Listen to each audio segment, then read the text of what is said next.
શું નામ છે તારું? પ્રેરણા. મજા આવી કે નહીં આયા? હા. તો તને કેમ લાગ્યું? સત્ય કીધું કે ખોટું કીધું બાપુએ? તમને કેવું લાગ્યું અહીંયા? સારું લાગ્યું. તમને ચિકનગુનિયા હતો તો અત્યારે કેમ છે? સારું છે અત્યારે. સારું છે, બરોબર છે. તમને કેમ લાગ્યું? બરોબર છે. તમને કેમ છે? જે સંતાન ત્રીજી વાર આવ્યો છું સંતાન બાબત માટે 2.5 મહિના પહેલા આવ્યો હતો હા. અને એમાં પાકું રિઝલ્ટ મળ્યું એટલે આજે અમે ફરી વાર પાછા અહીંયા આવ્યા છીએ. હનુમાનજીનું કામ કેમ છે? સરસ છે ને? હનુમાનજીનું આવું હનુમાનજી કરે છે. હું કોઈને સંતાન દેતો નથી, ઈશ્વર દે છે. અહીંયા લીમડાને 7 પરકામમાં ફરે અને હનુમાનજીના દર્શન કરે તો ઈશ્વર એની ઈચ્છા અવશ્ય પૂરી કરે છે. હા, એની માટે કોઈ દવા ઉપલબ્ધ નથી, પણ સંતાન માટે ખાલી આશીર્વાદથી જ એમને સંતાન પ્રાપ્ત થાય છે. અમારી ઈચ્છા છે જગત કલ્યાણ મારું કલ્યાણ છે, બીજો કોઈ સ્વાર્થ નથી. અહીં જે કાંઈ મૂકે છે એ પૈસા હું રાખતો નથી, અને આવું તો કોઈ ન કહી શકે, કોઈ પણ સંત કે અહીંયા જે પૈસા મૂકે એ કોઈ આવી ખુલ્લી ઓફર ન કહી શકે. પૈસા મૂકે, ઢગલો હોય કે 25 કરોડ હોય કે 5,000 હોય કે 50 લાખ હોય કે 500 રૂપિયા, હું નથી રાખતો. હું રાખતો હોઉં કે મેં ક્યારેય ખાધા હોય તો ગાયનું માંસ ખાધા બરોબર છે, કારણ કે મને પૈસાનો મોહ નથી. જો મને પૈસાનો મોહ હોય તો હું આશ્રમનો વિકાસ ન કરું. હું તમારી બધા માટે તેને બધી વ્યવસ્થા ગોઠવું છું. મને પૈસાનો કોઈ મોહ નથી, આ ગાદીનો પણ મોહ નથી. આ ગાદી રામની છે. જો મને ગાદીનો મોહ હોય તો એમ કહી શકું ગાદીપતિ હું છું. હું ગાદીપતિ નથી, અહીંયા ગાદીપતિ રામ છે. એ રીતનું મેં રાખેલું છે. અને જે દવા દઈ છે એના અમુક પૈસા લેતા, તો આજથી મેં દવા પણ બંધ કરી દીધી છે દેવાની, કે જેને કારણે માણસો મારી ઉપર ખોટો આક્ષેપ ન કરે. બહાર મેડિકલમાં મળે છે, લઈ શકે છે. અમુક દેશી દવા દઉં છું કે જેમ કે કબજિયાતની આવી બધી દવા દઈએ છીએ આપણે, બાકી દવા નથી આપતા. કારણ કે માણસો ઉલ્લંઘન કરે કે ખોટો આપણે દોષ લગાડે એ કરતાં ન દેવી જરૂરી છે. મારી એક જ ધ્યેય છે હંમેશાની માટે હિત કરવું, કલ્યાણ કરવું. મારો કોઈ સ્વાર્થ છુપાયેલો છે જ નહીં.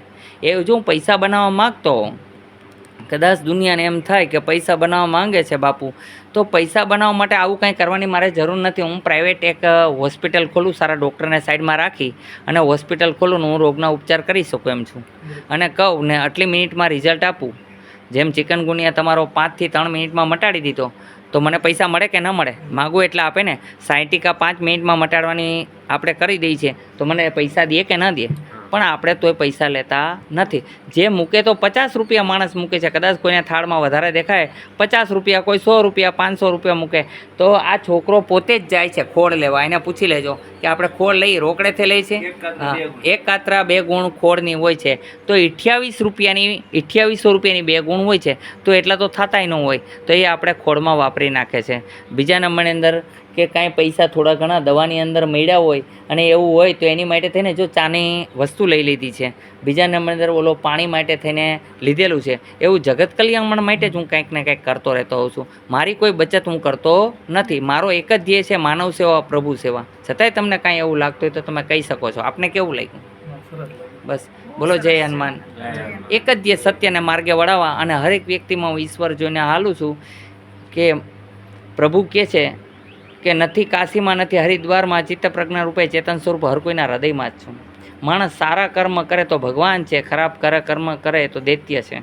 અને મને એક સંતે બહુ સરસ વાત કરી કે ગભરાવવું નહીં ક્યારેય. હાથી નીકળતો હોય તો ઘણા બધા કૂતરા ભોગતા હોય છે, તો હાથી ડરી નથી જતો. એ ધારે તો ઉચકીને ક્યાંય ફેંકી શકે એમ છે, પણ છતાં એ એનું કર્મ નથી કરતો. એવું ખરાબ કર્મ ન કરે. એમ આપણે પણ ખરાબ કર્મ ન કરવું. એટલે હું કાંઈ કરતો નથી, પણ હું એટલું જરૂર કહું છું કે મારી સાથે અપરાધ કરનારને સજા ઈશ્વર જરૂર આપશે. હું તો નહીં આપું, પણ હનુમાનજીએ આજ લગન કોઈને છોડ્યા નથી.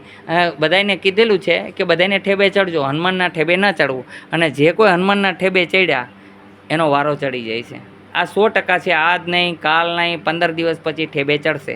આ હું અંતરાત્માથી કહું છું કે જે લોકો કોઈ ખોટી રીતથી પરેશાન કરે છે એ પરેશાન થશે. એનું કારણ એ કે ઈશ્વરની પાછળ ન્યાય છે, અન્યાય નથી. હું ન્યાય માગવા માગું છું, અને જાગૃત જનતા પાસે પણ ન્યાય માગું છું કે હું અપરાધી હોઉં તો મને દંડ દઈ શકો છો, હું નથી અપરાધી તો ભગવાનને પ્રાર્થના કરી શકો છો. મારો એક જ પહેલીથી ધ્યેય છે કે ન અપરાધ કરવો, સત્યને માર્ગે વળાવવા. હરેક વ્યક્તિને લાઇનસર જ લઉં છું. અહીંયા કોઈનું હાલવા દેતો નથી કે ભાઈ વારો અવરો હવરો લેવો એ મને આવડતું નથી. તો મને ઘણા લોકો એમ કેમ છે કે ભાઈ આટલા પૈસા દઈ અમને લઈ લો, પણ મેં કોઈ દિવસ એવું કર્યું નથી.